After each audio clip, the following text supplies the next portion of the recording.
मैं भारत को भारतीयता की मान्यता के आधार पर फिर से खड़ा करना चाहता हूं, उस काम में लगा हूं। अगर भारतीय तंत्र होता तो भारतीय तंत्र हमेशा से एक सिद्धांत पर काम करता आया है। हमारे देश में एक बहुत बड़ा अर्थशास्त्री हुआ, उसका नाम था चाणक्य। बहुत कम लोग जानते हैं कि चाणक्य भी एक अर्थशास्त्री था। दुर्भाग्य क्या है कि हमारे अर्थशास्त्र की किताबों में चाणक्य का अर्थशास्त्र पढ़ाया ही नहीं जाता। दुनिया जहान के तमाम अर्थशास्त्रियों को तो हम पढ़ते हैं, स्मिथ ने क्या कहा, स्टीवेंसन ने क्या कहा, उसने क्या कहा, फलाने ने क्या कहा, डिमाके ने क्या, जिससे हमको कुछ लेना देना नहीं है। लेकिन मेरे देश में जो सबसे बड़ा अर्थशास्त्री हुआ चाणक्य, उसी को नहीं पढ़ाते आपकी विश्वविद्यालय की शिक्षा में। माने गुलामी की शिक्षा है। चाणक्य जानते हैं क्या कहता था? एक बार चंद्रगुप्त और चाणक्य का झगड़ा हुआ। चाणक्य प्रधानमंत्री था, चंद्रगुप्त राजा था। तो चंद्रगुप्त और चाणक्य का झगड़ा हुआ। झगड़ा किस बात का हुआ? चंद्रगुप्त ने चाणक्य से कहा कि मुझे टैक्स कलेक्शन बढ़ाना, रेवेन्यू ज्यादा कलेक्ट करना। क्यों पूछा उसने? कि मुझे समाज सेवा के काम करने हैं। तो चाणक्य ने कहा कि समाज सेवा के काम तुम मत करो, इसके लिए समाज के लोग बहुत हैं, वो कर लेंगे। कहने लगा नहीं नहीं, मुझे रेवेन्यू कलेक्शन बढ़ाना ही बढ़ाना है ताकि राज्य के लिए कुछ ज्यादा पैसा मेरे पास बच सके। तो चाणक्य ने उससे कहा कि तुम रेवेन्यू कलेक्शन बढ़ाओ, तुम्हारे मन में योजना क्या है? कहने लगा मैं टैक्स बढ़ाना चाहता हूं। तो उसने कहा कि कभी गलती मत करना। तो उसने पूछा क्यों? तो चाणक्य ने चंद्रगुप्त को जो जवाब दिया है वो सबसे बड़ा अर्थशास्त्र है। वो कह रहा है कि किसी भी समाज में कुल उत्पादन का 5% से ज्यादा टैक्स नहीं होना चाहिए। 5% तो मैक्सिमम लिमिट है। और इस समय वो बात कर रहा है चंद्रगुप्त से, तो कह रहा है कि इस समय हमारे राज्य में टोटल उत्पादन का 5% कर लग रहा है ऑलरेडी, इससे ज्यादा कर नहीं होना चाहिए। तो उसने पूछा कि फिर ये हमारा टैक्स का कलेक्शन कैसे बढ़ेगा? तो कह रहा है कि तुम राज्य का वातावरण ऐसा बनाओ कि व्यापार 2 गुना हो जाए, तो तुम्हारा टैक्स कलेक्शन 2 गुना हो जाएगा। माने तुम व्यापार इतना बढ़ाओ कि वो अभी जो व्यापार चल रहा है उसका 2 गुना हो जाए, तो तुम्हारा टैक्स कलेक्शन 2 गुना हो जाएगा। टैक्स की दर बढ़ाने की जरूरत नहीं है। और वो चेतावनी दे रहा है कि ये गलती मत करना। चंद्रगुप्त ने वही किया, और चंद्रगुप्त ने जो किया उसको भारतीय इतिहास में कहते हैं कि वो गोल्डन पीरियड था, हमारा स्वर्ण युग था। क्यों? क्योंकि वही एक जमाना था जिस जमाने में टैक्स सबसे कम लगता था। और ये जो चाणक्य की फिलॉसफी है कि टैक्स की रेट जितनी कम से कम होगी, टैक्स कलेक्शन उतना ही ज्यादा से ज्यादा होगा, ये भारत सरकार ने आज तक कभी इस्तेमाल नहीं किया। क्योंकि भारत सरकार स्वदेशी है नहीं, ये शरीर से दिखने में स्वदेशी है, इसमें काम करने वाले लोगों की आत्मा विदेशी है। अगर उनकी आत्मा देशी होती तो चाणक्य की इस फिलॉसफी को कब का इस देश में लागू किया गया होता। हमारे देश में एक ही नेता हुआ जिसने चाणक्य की इस आर्थिक फिलॉसफी को पूरी हिम्मत के साथ लागू करने की कोशिश की। शायद उसका नाम आप नहीं जानते होंगे। वो व्यक्ति था गुलाम बख्शी, जम्मू कश्मीर का चीफ मिनिस्टर हुआ। तो जब गुलाम बख्शी जम्मू कश्मीर का चीफ मिनिस्टर हुआ तो चाणक्य के अर्थशास्त्र को उसने पढ़ रखा था। तो चाणक्य के अर्थशास्त्र को पढ़ने के बाद उसने फैसला किया, चीफ मिनिस्टर बन गया। उसके तुरंत बाद उसने फैसला किया कि पूरे जम्मू कश्मीर में टैक्स की रिडक्शन करनी, टैक्स की दर कम करनी। और कितनी कम करनी है? उसने कहा मैक्सिमम 10%, इसके ऊपर नहीं जाना। तो हंगामा मच गया पूरे देश में। क्या हंगामा मच गया?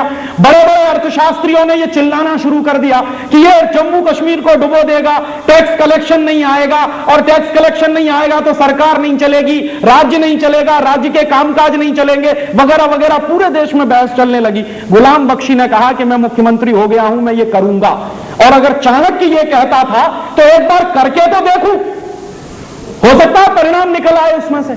तो उस आदमी ने हिम्मत की और उसने टैक्स कम करते करते करते करते करते कहां तक ले गया? 10% पे ले गया। और उसने कहा 1 साल तक मैं यही चलाऊंगा। 1 साल उसने चलाया। 1 साल के बाद नतीजा जानते हैं क्या निकला? 1 साल पहले जम्मू कश्मीर में जितना टैक्स इकट्ठा होता था, जो टोटल रेवेन्यू कलेक्शन था, उसका 300 गुना ज्यादा दूसरे साल में कलेक्ट हुआ। माने जैसे ही उसने टैक्स की दर कम की, टैक्स का कलेक्शन उसका 300 गुना बढ़ा। और सारे देश को उसने चुप करा दिया, उस एक व्यक्ति ने।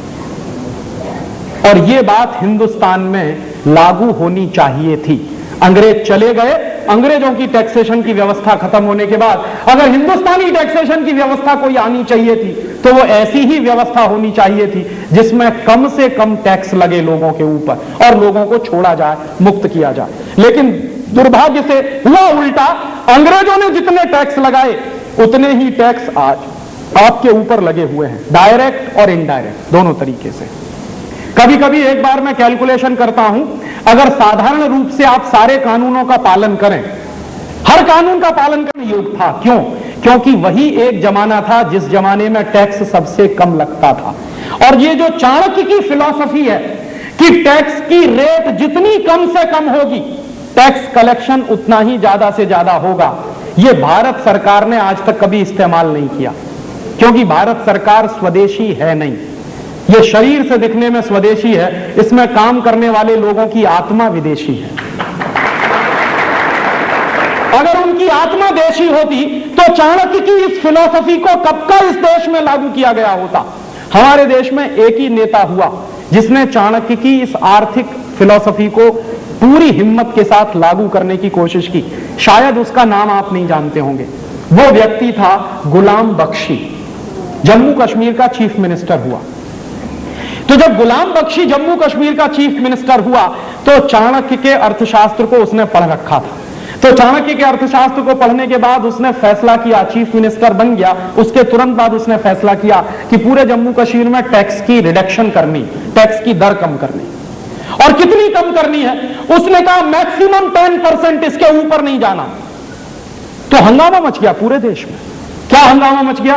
बड़े बड़े अर्थशास्त्रियों ने यह चिल्लाना शुरू कर दिया कि यह जम्मू कश्मीर को डुबो देगा, टैक्स कलेक्शन नहीं आएगा, और टैक्स कलेक्शन नहीं आएगा तो सरकार नहीं चलेगी, राज्य नहीं चलेगा, राज्य के कामकाज नहीं चलेंगे, वगैरह वगैरह। पूरे देश में बहस चलने लगी। गुलाम बख्शी ने कहा कि मैं मुख्यमंत्री हो गया हूं, मैं ये करूंगा, और अगर चाणक्य ये कहता था तो एक बार करके तो देखूं, हो सकता है परिणाम निकल आए उसमें से। तो उस आदमी ने हिम्मत की और उसने टैक्स कम करते करते करते करते करते कहां तक ले गया? 10% पे ले गया। और उसने कहा 1 साल तक मैं यही चलाऊंगा। 1 साल उसने चलाया। 1 साल के बाद नतीजा जानते हैं क्या निकला? 1 साल पहले जम्मू कश्मीर में जितना टैक्स इकट्ठा होता था, जो टोटल रेवेन्यू कलेक्शन था, उसका 300 गुना ज्यादा दूसरे साल में कलेक्ट हुआ। माने जैसे ही उसने टैक्स की दर कम की, टैक्स का कलेक्शन उसका 300 गुना बढ़ा और सारे देश को उसने चुप करा दिया, उस एक व्यक्ति ने। और यह बात हिंदुस्तान में लागू होनी चाहिए थी। अंग्रेज चले गए, अंग्रेजों की टैक्सेशन की व्यवस्था खत्म होने के बाद अगर हिंदुस्तानी टैक्सेशन की व्यवस्था कोई आनी चाहिए थी तो वो ऐसी ही व्यवस्था होनी चाहिए थी जिसमें कम से कम टैक्स लगे लोगों के ऊपर और लोगों को छोड़ा जाए, मुक्त किया जाए। लेकिन दुर्भाग्य से हुआ उल्टा, अंग्रेजों ने जितने टैक्स लगाए उतने ही टैक्स आज आपके ऊपर लगे हुए हैं, डायरेक्ट और इनडायरेक्ट। दोस्तों, सबसे पहले तो चैनल सब्सक्राइब करें, फिर लाइक, कमेंट और शेयर करें। और हाँ, हमारा एंड्रॉयड ऐप डाउनलोड करना ना भूलें।